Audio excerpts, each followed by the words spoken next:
Deliver a short-term peace. I mean, I think it's good to follow up these initiatives, but let's be lucid. There is no willingness on the Russian side to have a peace, and by the way, to have a robust and solid peace, as we see it on our side. So this is why we have to follow up our effort. La paix n'est pas pour maintenant. Courage, fuyons vers l'OTAN. Emmanuel Macron a dit son scepticisme sur une perspective de paix rapide sur le théâtre de guerre ukrainien. Rare moment de lucidité ou boussole inversée, difficile à dire. Quoi qu'il en soit, ces déclarations arrivent à point nommé alors qu'un rapport publié par l'International Institute for Strategic Studies, l'IISS, met en lumière les faiblesses criantes de la défense européenne 4 ans après le début de la guerre en Ukraine. Ce document intitulé « The Military Balance 2026 » dénonce des lacunes nombreuses dans les équipements militaires, particulièrement dans l'adaptation aux innovations technologiques émergentes du conflit ukrainien, comme les drones et l'intelligence artificielle. Les armées européennes sont jugées mal préparées face à des attaques à grande échelle, similaires à celles subies par Kiev, révélant un retard alarmant en matière de drones, d'attaques uniques de défense aérienne et antimissiles. L'IISS appelle à une augmentation de 400% des capacités intégrées de l'OTAN en la matière, soulignant l'urgence d'un mur anti-drone et d'une modernisation rapide. Un message reçu 5 sur 5 par le président français qui ne renonce pas à penser printemps. De nous renforcer, sauf évidemment nos adversaires. Et évidemment, même nous, parfois, et c'est incompréhensible, nous-mêmes, nous sommes les obstacles. C'est pourquoi nous devons y remédier. Je suis convaincu vraiment, j'aimerais commencer par cette remarque. Nous avons besoin d'un état d'esprit beaucoup plus positif. J'aimerais commencer par une clarification. Il y a eu certaines tendances, ici et ailleurs, que ces derniers temps, on ignore l'Europe et de critiquer l'Europe.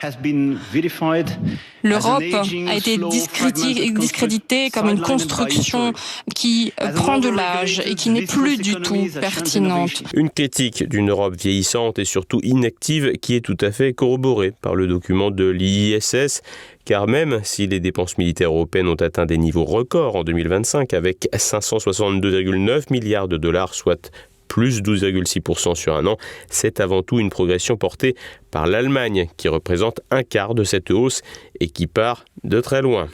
L'IISS, dont les intérêts sont très anglo-saxons, s'indigne de la menace russe et s'inquiète des intrusions de drones en Pologne en septembre 2025 en dépit des projets de bouclier de l'Est et de ligne de défense baltique. C'est ici que l'Union européenne est la plus critiquée. Malgré ses discours sur l'autonomie stratégique, l'UE pâtit d'une fragmentation chronique et d'une bureaucratie paralysante qui entrave toute intégration réelle de la défense. Des initiatives comme le plan ReArm Europe, rebaptisé Readiness 2030, ou les projets PESCO peinent à décoller, minés par des processus d'approvisionnement lents et une dépendance excessive aux technologies américaines de cloud computing et d'actifs spatiaux. L'IISS estime qu'il faudrait environ 1000 milliards de dollars pour remplacer les capacités militaires conventionnelles américaines en Europe, soulignant l'incapacité de l'UE à se passer de l'oncle Sam. Dans l'OTAN, l'UE joue un rôle subalterne, se reposant sur la domination américaine tout en rechignant à assumer pleinement sa part du fardeau. L'administration Trump, en priorisant la défense nationale et en réduisant les engagements transatlantiques, a forcé l'Europe à reconsidérer sa politique, mais les réponses restent timorées. La guerre en Ukraine, sans issue visible, illustre cette faiblesse.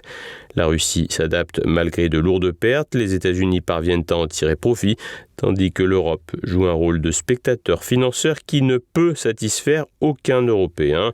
La situation européenne est déplorable, mais le président français a néanmoins un message à délivrer au monde. Faites comme nous. Je pense que tout le monde devrait s'inspirer de nous, au lieu de nous critiquer sans cesse, ou d'essayer de nous diviser.